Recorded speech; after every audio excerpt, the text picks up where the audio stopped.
Hey everyone, I know it's been a while since I've done my last video blog.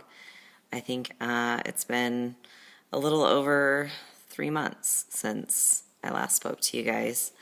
Um, I've been busy, as everybody knows. I went to Australia for almost 2 weeks. Oh, well, I went over 10 days, but it wasn't quite exactly 2 whole weeks. And I went there with Lane Norton and an amazing group of people to do our VIP camp all the way across the ocean.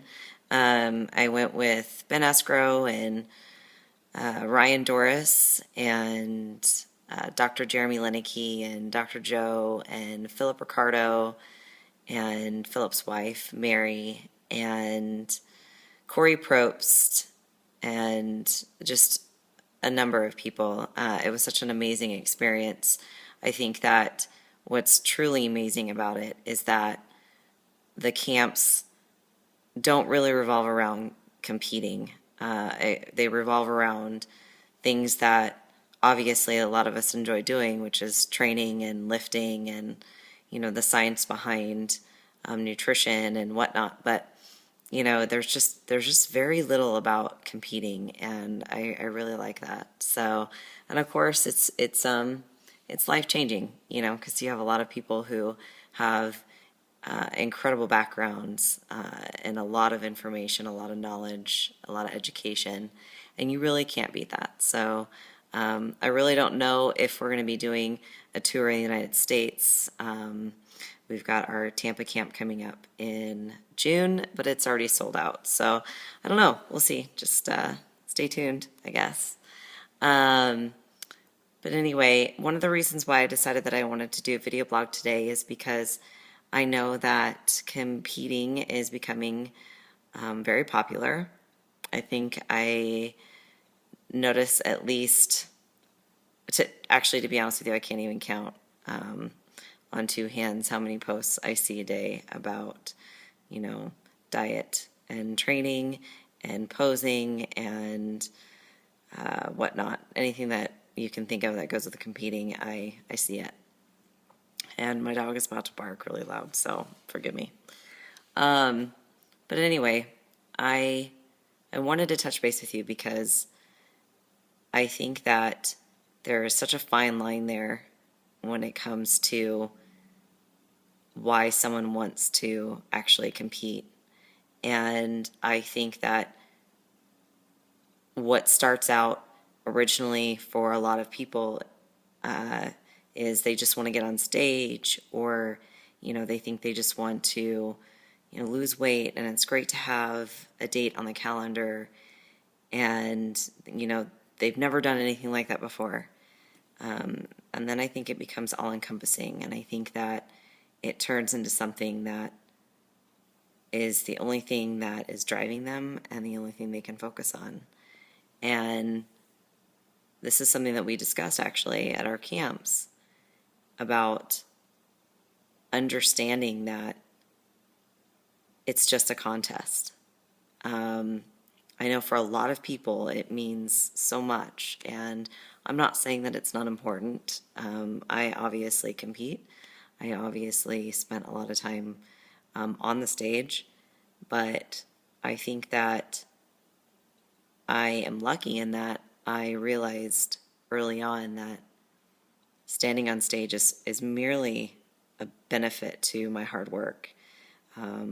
It's more of just going out there and displaying everything that I do on a daily basis. That's just who I am. It has nothing to do. I'm not driven by a date. I'm not driven by a contest. And I think a lot of people lose sight of that, and they have a tendency to put everything they have into a show. And I don't think there's anything wrong with striving for greatness. I don't think there's anything wrong with wanting to be extraordinary. I encourage you to do that. But what I do find disheartening is a lot of people don't realize that the show's going to end and you're going to walk off stage and the stage lights are going to turn off and everyone's going to go home, and really there's only going to be a few things you're going to leave with, and that is a nice tan from your spray tan, possibly a trophy if you've done well, and probably a stomach full of food, because you'll go and eat regardless of whether you're celebrating or not at all. And I find that people, end up feeling very lost after a show and not understanding why what they thought would be this long drawn out amazing feeling dissipates very quickly. And I can tell you from experience that usually happens when the only reason why you're going to the gym, the only reason why you're training is to stand on stage. And that's not, that's fine, I guess, but that's not what I would consider purpose. And I think a lot of people, a lot of competitors lack purpose. And it's a spiral effect of poor body image, of disordered eating, a bad relationship with food. And I don't think it has to do with the fact that they actually competed. I think it actually has to do with the fact that they lost sight of why they were competing in the first place. And usually people don't say, I'm going to do a show and I'm strictly going to do it so I can win.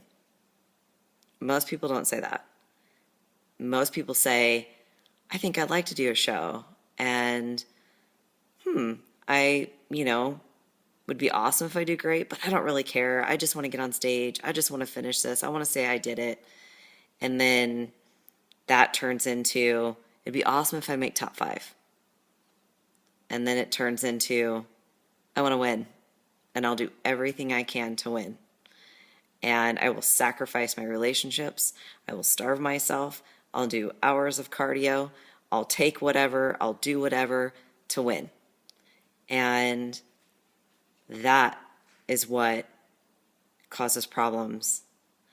And that is what I see happen time and time again. And that is actually something that we discussed. My friend Ryan Doris, talked a lot about, life basically outside of competing. There is an entire world that exists outside of standing on stage, and your purpose is what keeps you going in this world. And I actually remember him asking me when we were in Australia in front of everyone, how long did I celebrate after I won my pro card? And I think I said maybe a week. Because the pro card, it was great. It was an awesome feeling. But it didn't change the fact that I still have to get up with kids. It didn't change the fact that I still had to manage my life. It didn't change the fact that I'm still a wife, I'm still a daughter. It didn't change any of those things. And I'm thankful that it didn't. But I think a lot of people are under the impression that if you get a certain placing, or if you win a title, it's going to just open doors for you that it won't open for anybody else. And that's inaccurate. That's actually quite rare. And unless you have a strong foundation in who you are, and unless you really, truly know your purpose, this sport, this competition can change you. And it can change you for the better, or it can change you for the worse. And I have to believe that the majority of competitors originally went to the gym or originally started training to become better. And so I thought I would just touch base on that today. Obviously, I don't want to talk for too long. I've already taken up over 10 minutes of your time. But I just really want to encourage you. I know you're probably getting ready for a show, or maybe you've got some, competition in a month or two, or, I've got girls that are competing next weekend. I just really want to encourage you to stay grounded in who you are and remind yourself of why you started this journey in the first place. And understand that regardless of your placing, it's not going to change your life. And if it's going to change your life, it's going to change your life probably in a way that you weren't expecting. And I mean, not in a good way. I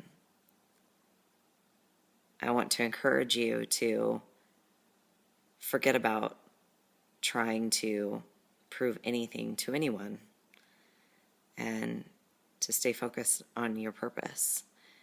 And whatever happens, you leave it on the stage. Even if you win, even if you walk away with the title, you leave it on the stage. And I promise you, if you do that, if you stay true to who you are, if you stay true to your purpose, you will get so much further. And you won't just get further in a sport like bodybuilding. You'll get further with your family and your friends and in life in general. And when things get tough, or when you feel that you're not able to overcome something, it will be this purpose, this reason why you're standing on stage, that will help guide you and will be there for you when you need it. So I've been there, I've done that, and I am hoping that my mistakes and my experiences will help guide you in a better direction so you don't have to go down that path.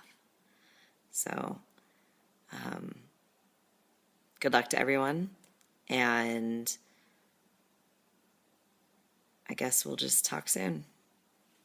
Peace.